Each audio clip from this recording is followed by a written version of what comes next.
퇴직을 앞두고 통장에 3억 원이 생겼습니다. 퇴직금과 집을 줄여서 나온 돈인데 평생 처음이자 마지막으로 만져보는 큰 돈이죠.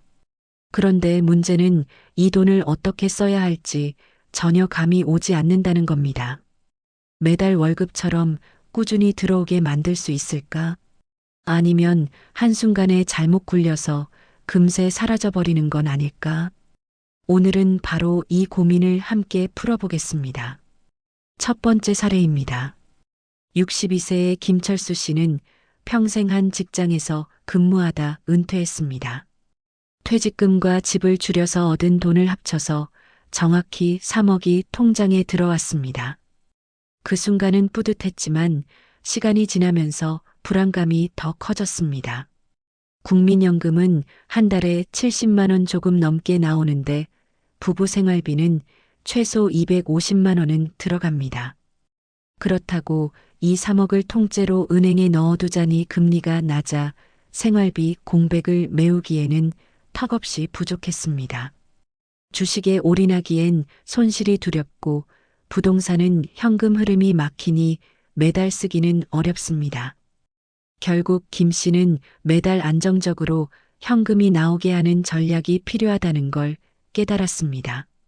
두 번째 사례는 59세의 박미자 씨 이야기입니다. 박 씨는 평생 알뜰살뜰하게 모아둔 돈과 퇴직금으로 3억을 확보했습니다. 하지만 남편의 건강이 예전 같지 않아 의료비 지출이 늘어날 가능성을 염두에 두어야 했습니다. 단순히 돈을 불리는 것보다 생활비와 의료비가 매달 꾸준히 나오도록 만드는 게 더 중요했습니다. 그래서 박 씨는 생활비용 통장 따로, 성장형 통장 따로, 비상금 통장 따로 이렇게 3개로 나눠 관리하는 방식을 찾아보기 시작했습니다. 한쪽에서 손실이 나더라도 다른 쪽이 버팀목이 되어주는 분산 전략이 필요했던 겁니다. 세 번째 사례는 65세의 이정자 씨입니다. 이 씨는 퇴직 직후 목돈이 생기자 자녀 결혼 자금과 빚 갚는데 먼저 쓰고 나니 남은 돈은 3억이 채 되지 않았습니다. 그런데 매달 생활비는 나가야 하고 국민연금만으로는 턱없이 부족했습니다. 남은 돈을 어디에 두어야 마음이 편해질까 고민하다가 결국 잘못된 투자로 원금을 깎아먹는 아찔한 경험을 하게 됐습니다. 이 사례가 우리에게 알려주는 건 목돈을 한 번에 쓰는 게 아니라 꾸준히 관리해야 한다는 겁니다. 퇴직 후의 돈은 인생의 마지막 월급이라는 사실을 명심해야 한다는 거죠. 이 세 가지 사례는 결국 하나의 질문으로 모아집니다. 퇴직 후 3억 원을 어떻게 나누고 어떻게 굴려야 매달 월급처럼 꾸준히 받을 수 있을까? 답은 3개의 주머니 전략입니다. 첫 번째 주머니는 생활비 통장입니다. 여기에는 전체 자산의 40% 정도를 넣습니다.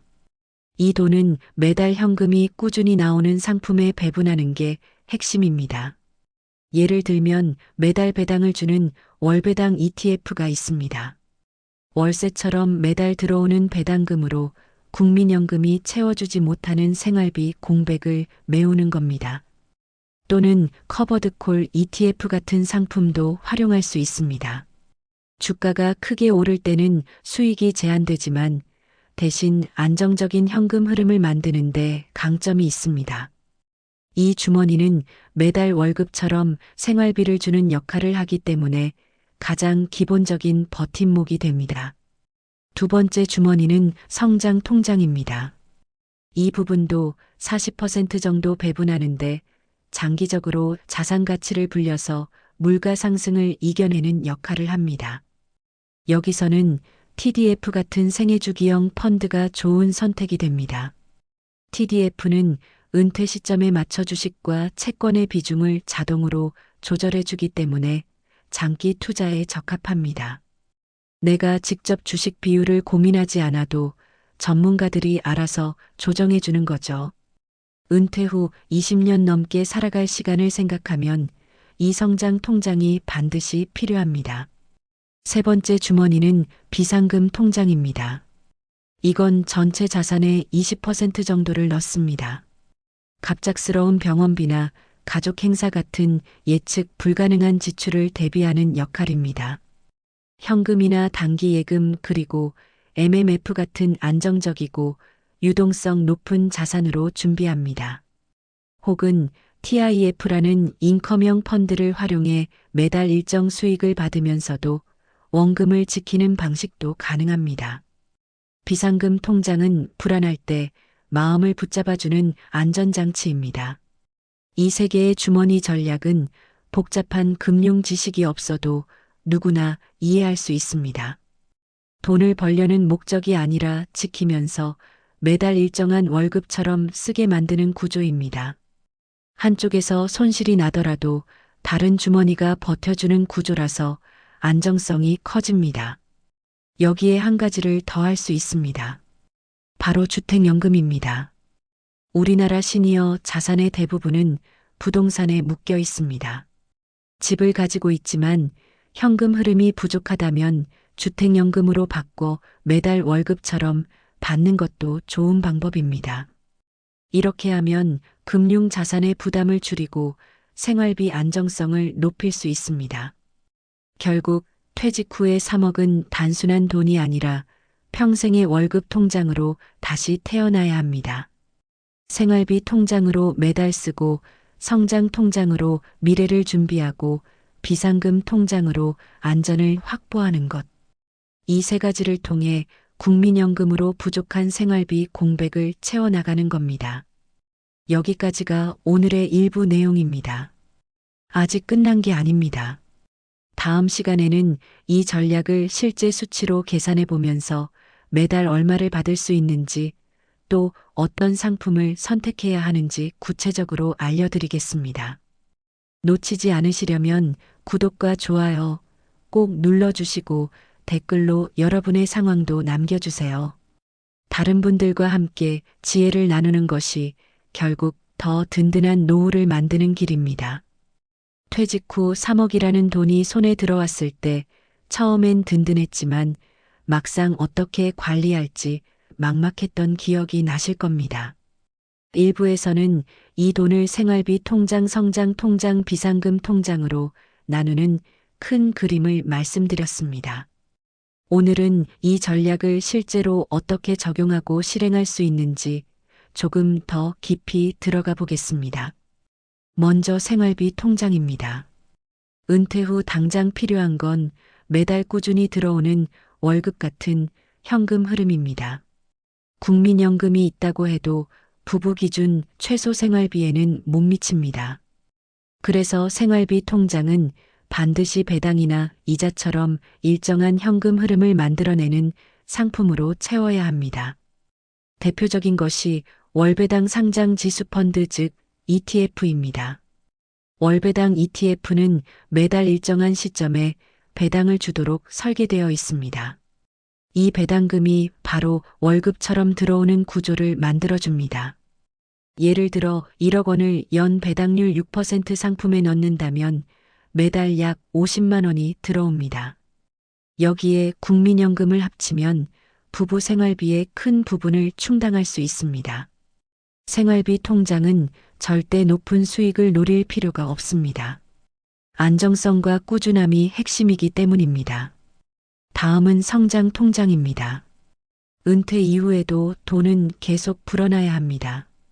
왜냐하면 물가는 매년 오르고 기대 수명은 점점 늘어나기 때문입니다. 지금은 80세를 넘어 90세까지 사는 것이 흔해지고 있습니다. 20년, 30년 동안 생활비를 감당하려면 돈이 가만히 있어서는 안 됩니다. 성장 통장은 장기적인 복리 효과를 기대하는 통장입니다. 대표적인 상품이 생애주기형 펀드 TDF입니다. TDF는 은퇴 시점에 맞춰 전문가가 자산 비중을 자동으로 조절해 줍니다.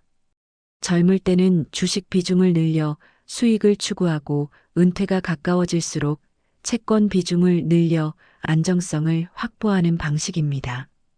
직접 투자 비중을 조절하기 어려운 시니어 분들에게는 이보다 편리한 방법이 없습니다. 과거 데이터를 보면 장기적으로 연평균 5에서 7%의 수익률을 기록했습니다. 물론 단기적으로는 마이너스를 기록할 때도 있습니다. 하지만 10년 이상 꾸준히 두면 물가 상승률을 이기고 자산 가치를 늘리는 효과가 있습니다.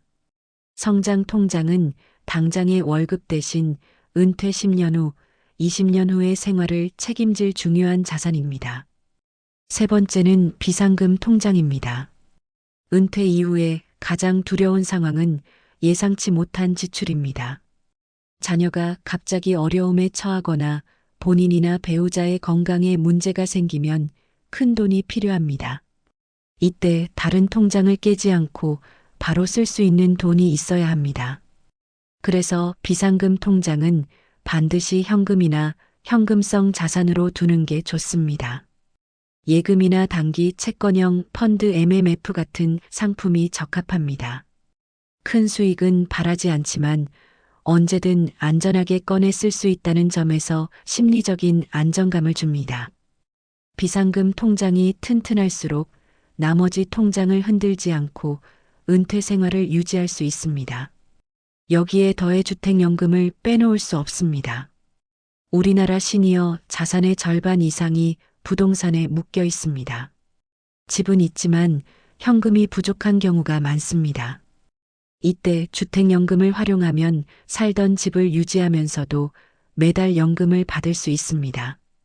예를 들어 시가 5억 원 아파트를 보유한 부부라면 매달 100만 원 이상을 평생 받을 수 있습니다. 집을 팔지 않고도 월급처럼 받는 구조를 만들 수 있는 겁니다. 특히 금융자산이 3억 원 정도라면 주택연금을 더하면 국민연금 생활비 통장과 합쳐 매달 300만 원 이상의 현금 흐름을 확보할 수 있습니다. 이 정도면 최소 생활비와 적정 생활비 사이를 안정적으로 충족할 수 있습니다. 여기서 한 가지 주의할 점이 있습니다. 모든 돈을 한 가지에만 넣는 건 위험합니다. 은행 예금에만 넣으면 물가를 따라가지 못합니다. 주식에만 넣으면 시장이 흔들릴 때 함께 흔들립니다. 주택에만 의존하면 현금 흐름이 막히고 긴급한 상황에서 돈을 꺼내 쓰기 어렵습니다. 그래서 생활비, 성장, 비상금, 주택연금까지 서로 보완해주는 포트폴리오를 구성하는 것이 핵심입니다. 실제 사례를 들어보겠습니다. 첫 번째 사례는 은퇴 직후 퇴직금 3억 원을 은행에만 넣었던 분입니다. 이자는 조금씩 나오지만 물가가 오르면서 점점 생활이 빠듯해졌습니다. 처음엔 안전하다고 생각했지만 시간이 갈수록 돈이 줄어드는 느낌에 불안이 커졌습니다. 두 번째 사례는 반대로 전액을 주식에 넣었던 분입니다. 처음 몇 년은 수익이 크게 났지만 갑작스러운 하락장에서 손실이 커지자 생활비를 마련하지 못해 곤란에 빠졌습니다. 세 번째 사례는 세 개의 주머니 전략을 적용한 분입니다. 생활비 통장에서 매달 일정 금액을 받고 성장 통장은 장기적으로 굴리며 비상금 통장은 건강 문제에 대비했습니다. 그리고 주택연금을 함께 활용해 매달 안정적인 현금 흐름을 만들었습니다. 세월이 흘러도 불안하지 않았고 오히려 여유 있게 생활할 수 있었습니다. 은퇴 이후의 돈 관리는 돈을 불리는 것이 목적이 아닙니다. 꾸준히 오래 쓰는 것이 핵심입니다. 평생 월급을 받는 구조를 만드는 것. 그것이 진짜 은퇴 재테크의 목표입니다. 여러분은 지금 어떤 방식으로 은퇴 자금을 준비하고 계신가요? 통장에 그대로 두고 불안해하고 계신가요? 아니면 이미 투자에 넣었지만 관리가 잘 되고 있는지 걱정하고 계신가요? 댓글로 여러분의 상황을 남겨주시면 함께 이야기를 나누며 더 좋은 지혜를 만들 수 있습니다. 오늘 영상이 도움이 되셨다면 구독과 좋아요 꼭 눌러주시고요. 여러분의 참여가 더 많은 분들에게 노후를 준비할 수 있는 희망의 메시지가 됩니다.